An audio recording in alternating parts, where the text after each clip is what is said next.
Olá a todas e todos, meu nome é Rodrigo Eringer Costa, sou docente na Universidade Federal do Recôncavo da Bahia, no Brasil. Vou apresentar para vocês hoje um trabalho submetido ao 14º Congresso da Seção Latino-Americana da Associação Internacional para o Estudo da Música Popular. Esse trabalho se intitula O Passado do Trabalhador do Futuro, Multiatividades e Trabalhos Hiperflexíveis no Cotidiano de Instrumentistas Soteropolitanos. Eu verso sobre as especificidades dos fazeres musicais feitos prática laboral, sobre a música como ocupação e mais especificamente ainda sobre a música como uma ocupação remunerada, né? Então, eu direciono meu olhar muito para essa interseção entre os campos musical e econômico, aqui já dialogando também com os escritos do Pierre Bourdieu, que é o autor com quem eu dialogo no decorrer desse artigo. Então, ciente das contradições que permeiam as experiências cotidianas de quem busca aproximação entre os valores dominantes no campo econômico e no campo musical, que é justamente o caso de quem busca na música uma arte de viver, né? Ou seja, quem busca fazer da música uma ocupação, eu tento compreender um pouquinho dessas contradições que são postas, né? E esses conflitos que são postos entre esses dois campos no cotidiano dos meus interlocutores. E quem são esses interlocutores? Nessa pesquisa, eu me aproximo principalmente de 4 indivíduos, né, músicos, musicistas, que atuam nos limites da cidade de Salvador. Essa aproximação se dá por meio de um processo de observação direta e participante, mas também, como parte desse processo, né, eu realizo entrevistas com cada um deles, que eu trago um pouquinho do perfil, né, de cada um desses instrumentistas, o Mário, a Aline, o Elias e a Kátia. Eles são pseudônimos, viu, gente? Para musicistas reais, eu fiz essa opção pela utilização de pseudônimos por conta da delicadeza de alguns temas, né? Bem, como eu falo da questão do trabalho, eu lido diretamente com a relação desses músicos com contratantes, né? Muitas vezes relações com colegas de grupo, né? Que por sua vez assumem frequentemente a função de contratantes ou vice-versa, né? Então, você tem algumas relações delicadas de se tratar a respeito a partir da exposição nominal de cada um. Então, eu trago aqui algumas informações, não vou falar, não tem como apresentar todas, né? Vocês estão vendo aí algumas informações do perfil de cada um deles. Tem algumas que eu acho que são importantes de se falar a respeito, porque estão diretamente relacionadas ou indiretamente relacionadas com a questão do trabalho, né? Das particularidades das vivências de trabalho de musicistas. Então, vou focar nesses tópicos, né? Mas claro que aqui vocês podem ver também vários outros que trazem já algumas informações importantes sobre os marcadores, né? Tanto os marcadores sociais e econômicos, a atravessar a experiência de cada um dos meus interlocutores, mas também aqueles relacionados às vivências musicais de cada um deles. Em relação ao número de filhos, por exemplo, é muito interessante notar que somente o Mário declara ter filhos, né? Mais especificamente uma filha. A revelia da heterogeneidade da idade desses interlocutores. Como o quantitativo é muito pequeno, né, eu posso somente fazer uma análise qualitativa, né, que o campo me propiciou, né, e conversando com esses músicos, eles alegam uma dificuldade muito grande realmente de conciliar a maternidade, a paternidade, com a questão da dinâmica do trabalho na área, né? Isso não só pelas incertezas e inseguranças de um trabalho estruturalmente informal, mas também por algumas especificidades da dinâmica do cotidiano do trabalho, né? É um trabalho que muitas vezes pressupõe uma rotina de viagens muito intensa, né? E também ele ocupa os hiatos naquele momento de trabalho mais comum às profissões mais convencionais, às ocupações mais convencionais, ou pelo menos ao padrão das ocupações, né? O músico ele trabalha enquanto as pessoas normalmente estão no momento de lazer, ou majoritariamente nesses momentos, né? Isso cria um certo desconforto, de acordo com os meus interlocutores, relacionados não só à vivência da maternidade e da paternidade, mas também à vivência conjugal, à vivência matrimonial. É importante notar também que, em relação à escolaridade, somente a Aline e Elias ambos têm o ensino superior completo, sendo que Elias não tem o ensino superior completo na área de música.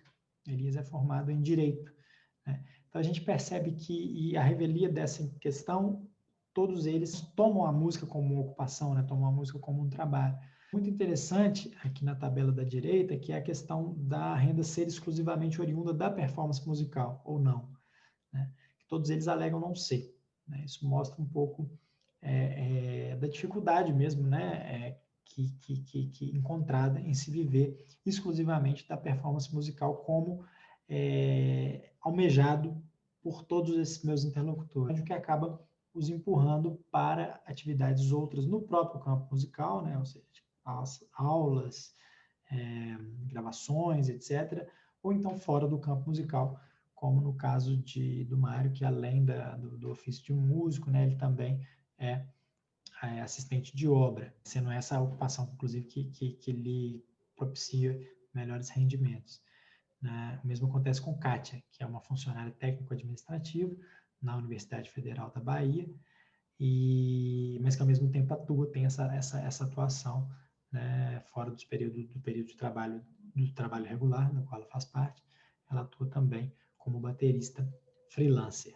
Então, a partir da decantação das experiências de campo e do diálogo com a literatura, principalmente com Pierre Bourdieu, eu pude compreender e elencar 3 elementos que no plano simbólico operam e atualizam essa distinção, esse distanciamento, que na verdade eu trabalho como um contínuo, né, um distanciamento complementar, entre as práticas profissional e econômicas, né, porque as ocupações modernas elas estão muito atreladas à lógica econômica, né, e as práticas musicais. Então, o primeiro desses elementos que eu trago aqui para a discussão é justamente a desvinculação socialmente estabelecida entre a prática musical e a ascese, que é uma ideia dominante nas ocupações modernas também, nesse ideal de ascese. O Max Weber fala muito sobre isso, como isso, inclusive, é uma das forças motrizes do próprio sistema capitalista. Né? Então, eu vou compartilhar aqui com vocês um pouquinho das falas dos meus interlocutores, né? Para vocês entenderem um pouquinho de como eles percebem e como isso é um incômodo de fato para eles quando buscam na música uma prática laboral, uma ocupação. Né? A Kátia, por exemplo, ela coloca assim, eu sinto que tem muita gente que não entende que existe uma formação para você trabalhar com música, né? Que você pode viver de música. Uma das coisas que eu mais acho que acontece é que as pessoas não entendem o nosso campo de trabalho. Já o Elias coloca assim, então, pelo fato de haver essa ligação com o entretenimento, transmite para a sociedade a ideia de que o músico se diverte enquanto ele está fazendo. Eventualmente, ele pode até se divertir, mas aquilo é trabalho de qualquer forma, né? Eu acho que socialmente não se vê tanto como um trabalho. Já o Mário coloca assim, quando você está começando, as pessoas acham que aquilo ali para você tanto fez como tanto faz. As pessoas acham que é um hobby, que é coisa de quem não tem o que fazer, coisa de vagabundo.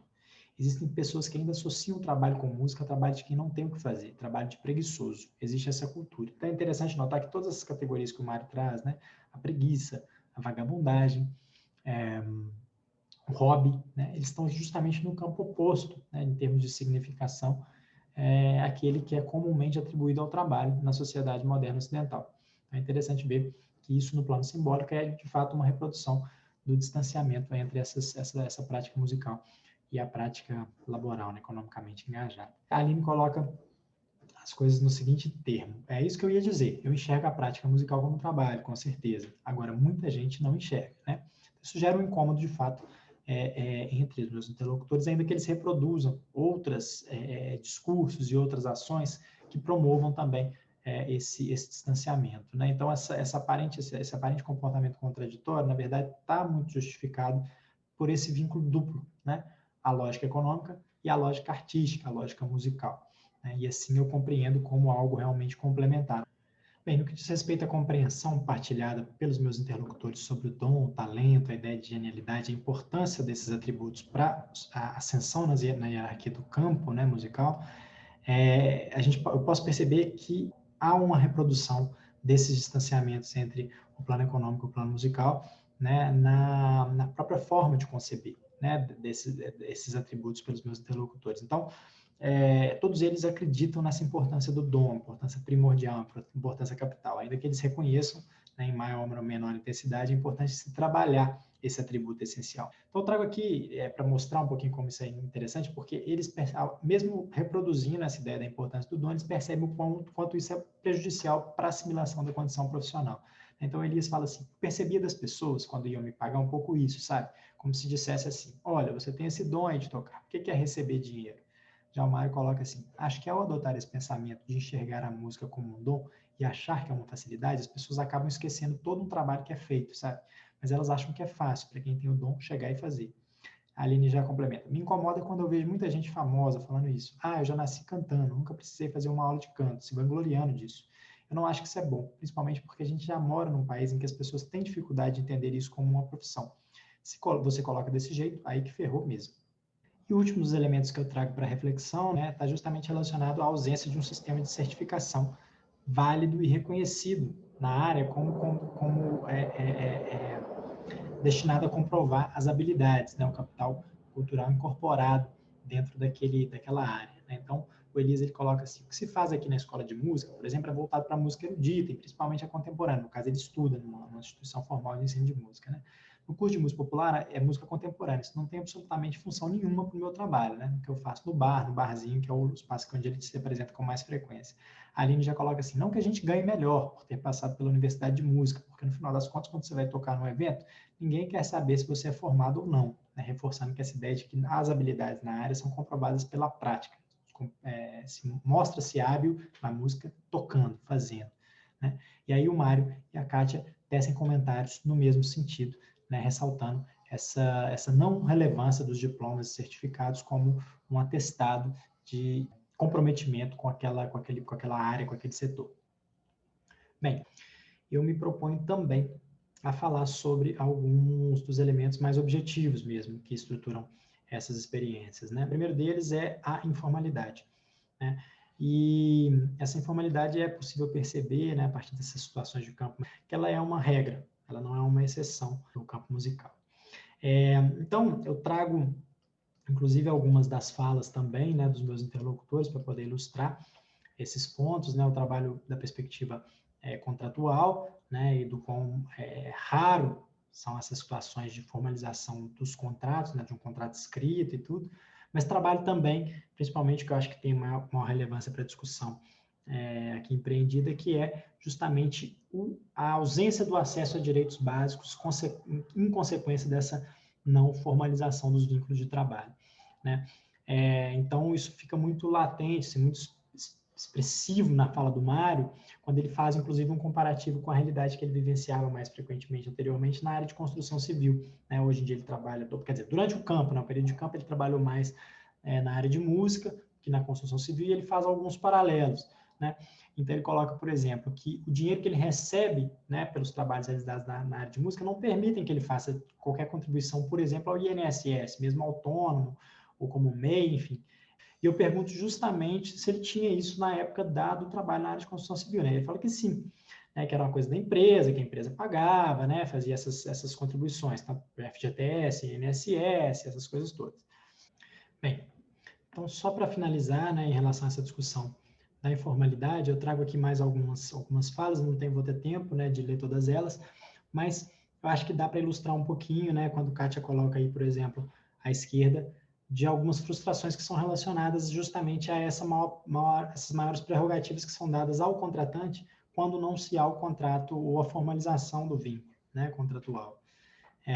Então, ela coloca, né, narra situações, isso também o Mário coloca, né, uma situação no mesmo sentido, Elias a mesma coisa, né, situações em que eles se dirigiram para realizar um trabalho, né, que estava acertado, e esse trabalho acabou não acontecendo, sem prejuízo para a parte contratante, que na verdade teria sido a responsável pelo cancelamento do compromisso. Né? Então, isso mostra um pouquinho, claro que não, muitas vezes também os próprios musicistas se valem como tática, né, para subverter essas estratégias de dominação que muitas vezes são colocadas por conta, por exemplo, da ausência do contrato escrito, né, sistêmicas mesmo, estruturais, mas a regra é que essa informalidade tende a pender, né, no equilíbrio de forças para o lado do contratante.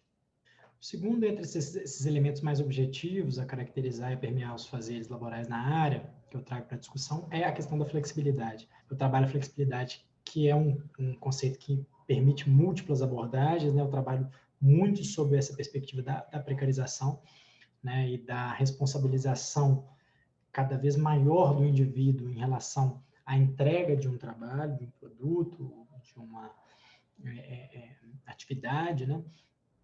E eu abordo tanto na frente do trabalho mais visível ali, né, exercido diretamente para o público, mas também da perspectiva da formação, que eu considero isso um trabalho também, né, o estudo. Isso por quê? Porque a gente tem na configuração do estudo na área de música, isso aparece muito nas falas dos interlocutores, né, todos eles colocam isso, né, de um estudo muito continuado, um estudo ao longo da vida, uma formação processual e contínua. E isso, obviamente, é legitimado simbolicamente por essa questão da não necessidade de um diploma para atuação na área. Porque quando a profissão, a ocupação é associada ao ter ou não um diploma, essa formação ela é comprovada de uma maneira pontual, por meio da obtenção e da demonstração desse diploma. O diploma serve para se demonstrar as habilidades. Como na música não há esse tipo de valorização do capital cultural na sua forma institucional, a gente tem essa necessidade de uma comprovação prática que pressupõe um constante trabalho em torno de determinadas construções de habilidades específicas que a gente possa mostrar e que esses interlocutores possam mostrar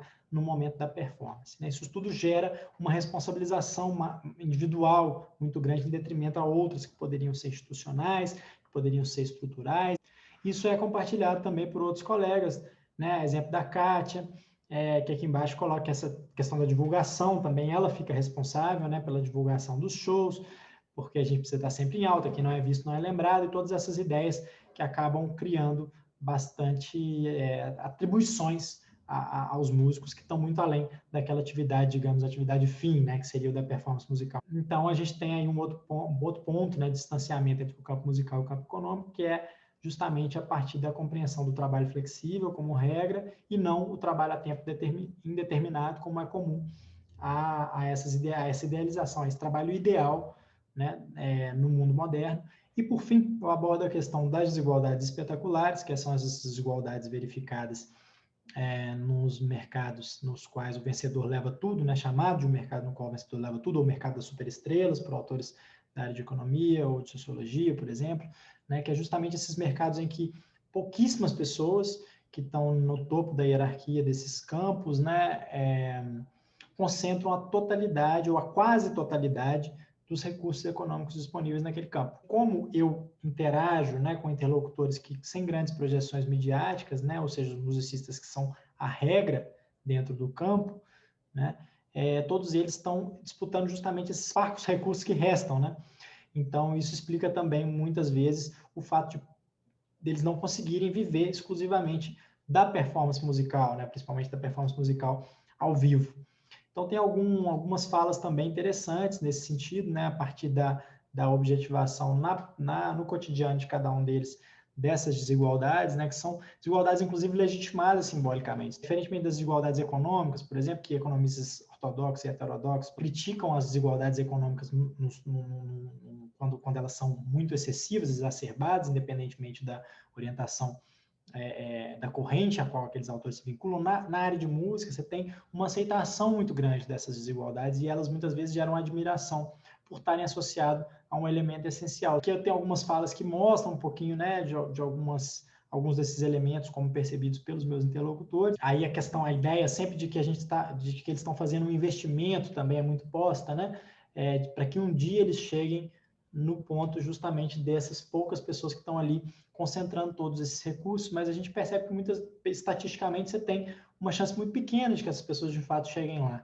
Bem, aqui justamente eu trago duas falas, né, que mostram um pouquinho isso, desse reconhecimento do pertencimento. Não é essa exceção, né, dentro do campo que está ali, é que eu faço até uma tentativa de representação gráfica aí no canto inferior esquerdo, né, da diferença entre um mercado de trabalho regular, né, normal, e o mercado de trabalho, no caso das superestrelas, né, focando principalmente na concentração dos recursos econômicos e simbólicos. Né? A partir, então, de experiências de campo na cidade de Salvador, eu me aproximo de situações de trabalho vivenciadas por musicistas no exercício do seu ofício, né, buscando compreender justamente essas particularidades, né, o que reverbera de particular, de específico e característico desses fazeres. Ao partilhar em campo vivências e relatos relacionados direta ou indiretamente à prática profissional, eu pude aprender algumas dessas características, né, do trabalho com música a partir do cotidiano de musicistas soteropolitanos, esses com os quais eu interagi, né, e limito minhas conclusões, claro, a experiência dos meus colaboradores. Em diálogo com os escritos de Pierre-Michel Menger e com as reflexões em ou a partir do campo, eu concluo que as características do ofício desses meus interlocutores os posicionam como personificações possíveis do chamado profissional do futuro. E aí, para utilizar um termo que o Banco Mundial utiliza, inclusive, num relatório muito recente, né, de 2019, a partir do qual é abordada as transformações na natureza do trabalho, né, uma projeção para como o trabalho virá a ser no futuro, né? O profissional de quem o sucesso independe do estudo formal, em constante formação, inventivo, ou para usar uma expressão mais moderninha, inovador, né, intrinsecamente motivado, cujo sucesso depende do talento ou, como dizem no Vale do Silício, né, da vocação, competitivo, móvel, inserido em uma economia de desigualdades extremas, né, e também de incertezas e, consequentemente, de inseguranças, né, é um modelo que inspira no presente o músico enquanto trabalhador. Forjado esse músico, forjado no passado do romantismo, né?